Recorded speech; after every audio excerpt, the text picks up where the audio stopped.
Assalamualaikum warahmatullahi wabarakatuh. Halo, perkenalkan saya Faiza Kamila Mansur. Saya mahasiswi semester 3 Prodi Ilmu Komunikasi, Fakultas Ilmu Sosial dan Ilmu Politik, Universitas Muhammadiyah Jakarta.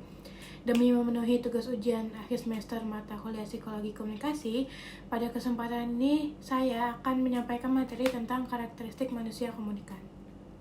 Pertama-tama, kita perlu mengetahui apa itu psikologi komunikasi. Psikologi komunikasi itu adalah ilmu yang mempelajari usaha untuk memprediksi, menguraikan, dan mengendalikan peristiwa mental dan behavioral dalam komunikasi. Dalam psikologi komunikasi, kita mempelajari karakteristik manusia komunikan.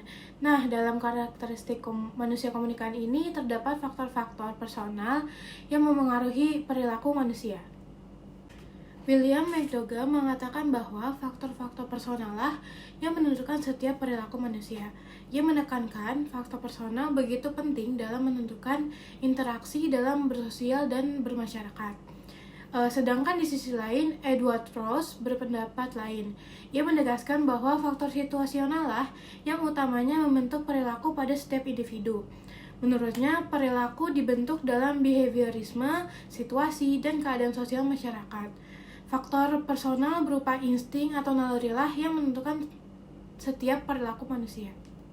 Meski pendapat kedua ahli ini saling bertolak belakang, tetapi secara garis besar dapat dipahami bahwa terdapat dua faktor mengenai pembahasan ini, yaitu faktor biologis dan faktor sosiopsikologis. Mari kita membahas faktor yang pertama, yaitu faktor biologis. Ilmu yang mempelajari usaha untuk memprediksi, menguraikan, dan mengendalikan peristiwa mental dan behavioral dalam komunikasi. Di dalam tubuh manusia terdapat sistem saraf di mana ia mengatur kerja otak, juga proses diolahnya informasi dalam jiwa manusia. Selain memengaruhi mekanisme biologis, sistem hormonal juga memengaruhi proses psikologis. Contoh dari faktor biologis ini adalah ketika manusia yang akan kelaparan bila tidak makan seharian, atau ketika seorang manusia memerlukan lawan jenis untuk setiap kegiatan reproduktifnya. Selain itu juga kebutuhan akan makan, minum, dan istirahat di setiap harinya. Nah, contoh-contoh ini adalah bentuk implementasi faktor biologis pada kehidupan sehari-hari yang dijalani oleh manusia. Lalu selanjutnya adalah faktor sosiopsikologis.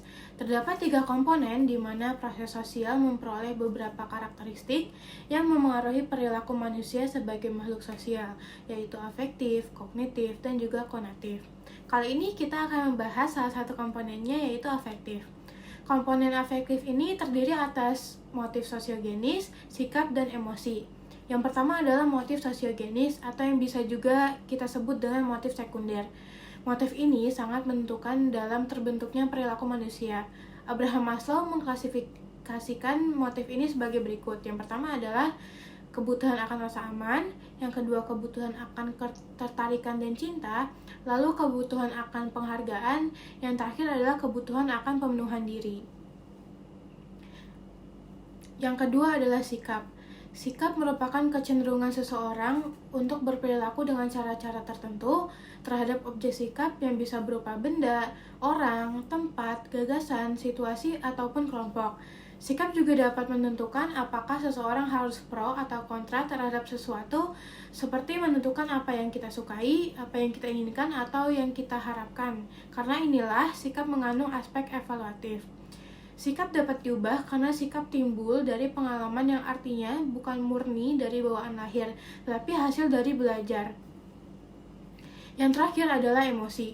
Dalam hal intensitas dan lamanya, emosi memiliki ketingkatan yang berbeda-beda, yaitu emosi yang ringan, emosi yang kuat, dan emosi yang disintegratif.